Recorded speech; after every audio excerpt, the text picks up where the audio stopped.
اعوذ باللہ من الشیطان الرجیم، بسم اللہ الرحمن الرحیم۔ السلام علیکم۔ اللہ کے پاک نبی حضرت محمد مصطفیٰ کے والد حضرت عبداللہ آپ کی ولادت سے پہلے دنیا سے تشریف لے جا چکے تھے، اور آپ کی ولادت کے بعد آپ کے بچپن میں آپ کی والدہ سیدہ طیبہ بی بی آمنہ کا بھی انتقال ہو گیا۔ آج کی ویڈیو شروع کرنے سے پہلے جنہوں نے ابھی تک میرے چینل کو سبسکرائب نہیں کیا، سبسکرائب کریں، لائک کریں اور کمنٹ میں بتائیں آپ کو یہ ویڈیو کیسی لگی ہے۔ حضرت آمنہ کے شوہر حضرت عبداللہ کی وفات کو 6 سال گزر چکے تھے۔ حضرت آمنہ اپنے شوہر حضرت عبداللہ کو بہت یاد کرتی تھی اور اکثر راتوں میں انہیں یاد کر کے رویا کرتی تھیں، لیکن قسمت کا فیصلہ کہ 6 سال گزر چکے ہیں اور ابھی تک اپنے شوہر کی قبر پر بھی جانے کا موقع نہ مل سکا۔ آخر بے چین ہو کر ایک دن حضرت آمنہ نے مدینہ جانے کا ارادہ بنا ہی لیا اور اپنے سسر حضرت عبدالمطلب سے آ کر فرمایا کہ بابا میں کچھ دنوں کے لیے اپنے گھر مدینہ جانا چاہتی ہوں، آپ اجازت دے دیں۔ حضرت عبدالمطلب نے فرمایا ٹھیک ہے چلی جاؤ۔ حضرت آمنہ نے سفر کا سامان تیار کیا اور اپنی لونڈی ایمن اور ہمارے نبی کو لے کر ایک اونٹنی سے مدینے کی جانب چل پڑی۔ اس وقت نبی کریم کی عمر مبارک صرف 6 سال تھی۔ مکہ سے مدینہ کی دوری 400 کلومیٹر تھی۔ اس وقت لوگوں کی آبادی بہت کم تھی، راستے میں سناٹا ہی سناٹا رہتا تھا، ہر طرف ایک ویرانی اور وحشت سی محسوس ہوتی تھی، لیکن یہ 3 لوگوں کا قافلہ آہستہ آہستہ مدینہ کی طرف بڑھتا جا رہا تھا۔ اس قافلے میں مردوں میں صرف ایک 6 سال کا بچہ تھا۔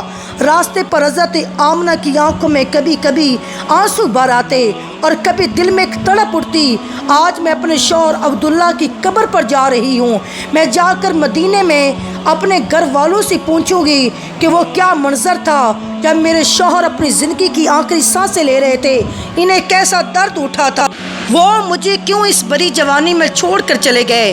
میں نے تو ابھی اپنے شوہر کے ساتھ ایک نئی زندگی کی شروعات کرنی تھی، شادی کو صرف چند ہی مہینے گزرے تھے کہ وہ مجھے ہمیشہ کے لیے چھوڑ کر چلے گئے۔ آج 6 سال گزر چکے ہیں، میں انہی کی یادوں کا سہارا بنا کر زندگی گزار رہی ہوں۔ پرانی یادوں کا ایک طوفان تھا جو حضرت آمنہ کے دل میں برپا تھا۔ اونٹنی سفر کی طرف بڑھتی جا رہی تھی۔ 10 دنوں کا سفر کر کے حضرت آمنہ مدینہ پہنچی۔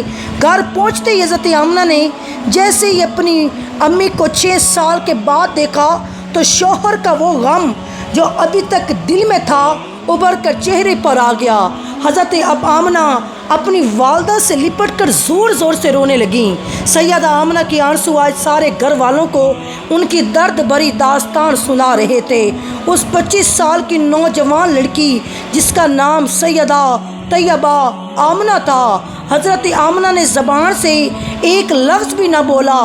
آج 6 سالوں کے بعد اپنی ماں پر نظر پڑی تو سیدہ آمنہ اپنے آپ پر قابو نہ رکھ سکیں اور اپنی ماں کے گلے لگ کر خوب روئیں۔ اور جب سیدہ طیبہ حضرت آمنہ کی والدہ نے اپنے نواسے محمد مصطفیٰ کو دیکھا تو بہت خوش ہوئیں اور ہر ایک کے سامنے تعریفیں کرتی نہ تھکتی کہ میرے نواسے کو تو دیکھو، اللہ نے اسے کیسی خوبصورتی عطا فرمائی ہے۔ وہ دونوں جب حضرت عبداللہ کی قبر پر پہنچے، قبر کے پاس بیٹھ کر بہت دیر تک سیدہ آمنہ روتی رہیں اور دل ہی دل میں اپنے شوہر سے کچھ کہہ رہی تھی۔ شاید وہ یہ کہہ رہی ہوں گی کہ اے عبداللہ تم مجھے اتنی جلدی چھوڑ کر کیوں چلے گئے، کہ کاش آپ زندہ ہوتے تو اپنے خوبصورت بچے کو دیکھتے کہ اللہ نے تیرے بیٹے کو کیسا حسن عطا فرمایا ہے اور کیسا خوبصورت بنایا ہے۔ حضرت آمنہ اپنے شوہر کی قبر کے پاس بیٹھی روئی جا رہی تھی اور پھر شام ہوتے ہوئے اپنی باندی ایمن کے ساتھ گھر واپس آ گئیں اور سیدہ آمنہ نے 1 مہینہ اپنے میکے میں گزارا۔ پھر ایک دن اپنی ماں سے کہا اماں جان اب میں گھر واپس جانا چاہتی ہوں، آپ مجھے اجازت دیں۔ ماں سے اجازت لے کر سیدہ آمنہ مکہ کی طرف چل پڑیں۔ اونٹنی پر سب سے آگے ہمارے نبی محمد مصطفیٰ بیٹھے ہوئے تھے، پھر حضرت آمنہ اور سب سے پیچھے ایمن۔ یہ 3 لوگوں کا قافلہ مکہ کی طرف روانہ ہوا۔ ہمارے حضور کے سارے ماموں اور خلائیں ان تینوں کو مدینے کے بحر تک الوداع کہنے آئے ہوئے تھے۔ پھر یہ 3 لوگوں کا قافلہ مکہ کی طرف روانہ ہو گیا۔ 3 دنوں کے سفر کے بعد یہ قافلہ عرب کی سب سے ویران جگہ سے گزر رہا تھا۔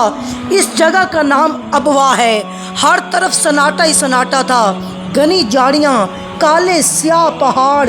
شام کا وقت تھا اور اس ریگستانی ویران علاقے سے ان 3 لوگوں کا قافلہ مکہ کی طرف چلتا جا رہا تھا۔ حضرت آمنہ جب سے اپنے شوہر کی قبر سے واپس آئی تھی تو ان کے دل پر بہت گہرا صدمہ تھا۔ وہ بڑی خاموش رہتی تھیں۔ راستے بھر وہ اندر ہی اندر آنسوؤں کے گھونٹ پی رہی تھیں، لیکن اپنی اس معصوم بچے کے سامنے کچھ بھی ظاہر نہیں کر رہی تھی کہ میں کہیں میرے بچے کو کوئی تکلیف نہ ہو۔ ابوا کے مقام پر پہنچ کر اچانک حضرت آمنہ کے سینے میں درد اٹھا۔ انہوں نے حضرت ایمن کو فوراً بتایا کہ مجھے سینے میں درد ہو رہا ہے۔ حضرت ایمن نے حضرت آمنہ سے کہا کہ آپ پریشان نہ ہوں، میں اونٹنی کو کسی اونچی جگہ پر روکتی ہوں۔ پھر حضرت آمنہ اونٹنی کو ایک اونچے ٹیلے پر لے کر پہنچ گئیں۔ اس جگہ پر پتھر کا ایک تخت سا بنا ہوا تھا۔ انہوں نے حضرت آمنہ کو اونٹنی سے اتار کر اس پتھر پر بٹھا دیا۔ حضرت آمنہ کے بار بار سینے میں عجیب سا درد اٹھ رہا تھا۔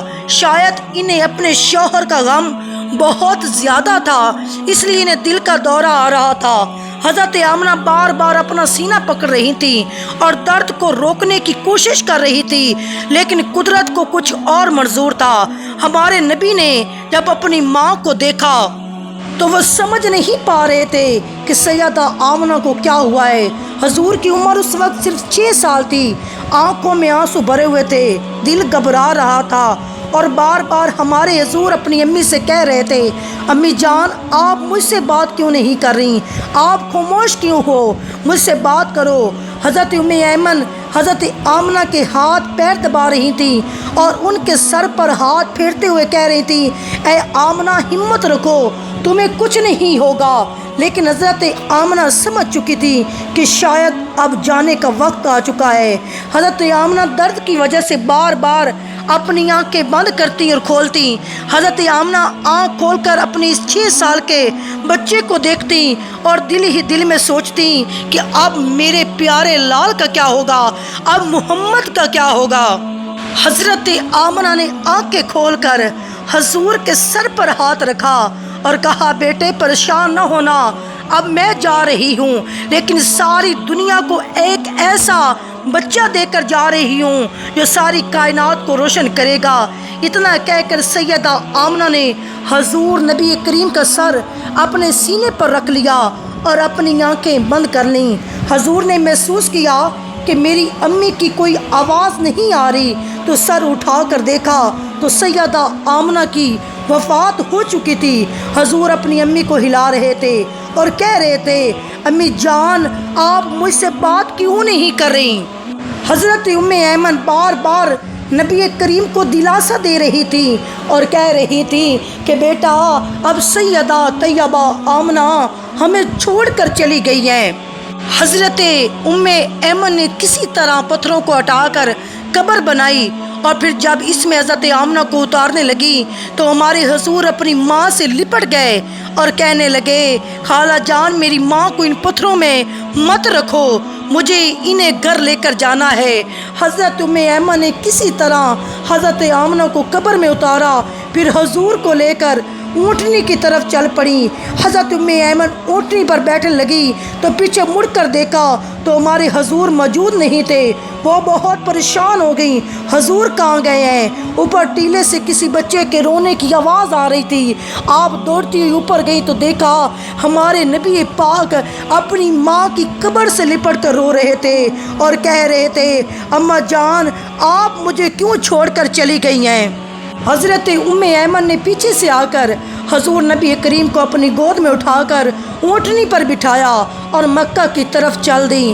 ایمن فرماتی ہیں کہ جب تک حضرت آمنہ کی قبر نظر آتی رہی، ہمارے حضور بار بار اپنی امی کی قبر کو دیکھتے جا رہے تھے اور مجھ سے کہہ رہے تھے کہ خالہ جان مجھے میری ماں کے پاس لے کر چلو۔ 4 دنوں کے بعد حضرت ایمن اور نبی کریم مکہ میں پہنچے، لیکن ایک پل کے لیے بھی سرکار نہیں سوئے اور برابر روتے رہے۔ جب حضرت ایمن ہمارے نبی کو لے کر مکہ پہنچی تو عبد المطلب نے اونٹنی کی طرف دیکھتے ہوئے پوچھا، اے ایمن آمنہ کہاں ہے؟ تو یہ سن کر حضرت ایمن رونے لگیں اور ہمارے حضور بھی دوڑ کر اپنے دادا سے لپٹ گئے۔ یہ دیکھ کر حضرت عبد المطلب نے کہا 3 لوگ گئے تھے، پھر 2 لوگ کیوں واپس آئے؟ عبد المطلب بھی سمجھ گئے کوئی بری خبر ضرور ہے۔ پھر حضرت ایمن نے سارا قصہ سنایا تو دادا حضرت عبد المطلب کی آنکھوں میں بھی آنسو بہنے لگے اور وہ اپنے پوتے محمد کو گلے سے لگا کر رونے لگے۔ حضرت آمنہ کی وفات کے بعد ہمارے نبی کریم بہت خاموش رہتے تھے اور کسی سے بات نہیں کرتے تھے۔ اس واقعے کے 50 سے زائد سالوں کے بعد ہمارے نبی کریم کا گزر اپنی ماں کی قبر کے پاس ہوا۔ لاکھوں صحابہ کا لشکر ہمارے حضور کے ساتھ تھا۔ حضور نبی کریم نے صحابہ سے فرمایا تم لوگ ادھر ہی ابوا کے مقام پر اپنے خیمے لگا دو۔ پھر ہمارے نبی کریم چلتے ہوئے اس ٹیلے پر پہنچے جہاں آپ کی ماں کی قبر بنی ہوئی تھی۔ اس وقت ہمارے نبی کریم اپنی ماں کی قبر سے لپٹ کر ایسے روئے، صحابہ کرام بھی اپنے آنسو نہ روک سکے۔ کئی گھنٹوں کے بعد ہمارے نبی کریم نے اپنا سر اٹھایا اور فرمایا اے کاش میری ماں زندہ ہوتی اور میں ظہر کی نماز پڑھنے کے لیے مصلی پر کھڑا ہوتا اور میری ماں پکارتی بیٹا محمد، تو میں اپنی ماں کے لیے اپنی نماز توڑ دیتا۔ بچپن میں ماں کی وفات کے بعد دادا عبد المطلب نے اپنے بیٹے اپنے پوتے محمد کو اپنی کفالت میں لے لیا۔ پھر ہمارے نبی کریم سرکار دو عالم اپنے دادا عبد المطلب کے گھر زندگی گزارنے لگے۔ تو اس کے بعد حضرت عبد المطلب کے وصال کے بعد آپ حضرت ابو طالب کے پاس رہے۔ یہ میرے آقا علیہ الصلوۃ والسلام کی زندگی کا سب سے دکھ والا یہ واقعہ ہے کہ جب آپ کو آپ کی والدہ سیدہ آمنہ چھوڑ کر دنیا سے گئی تھیں۔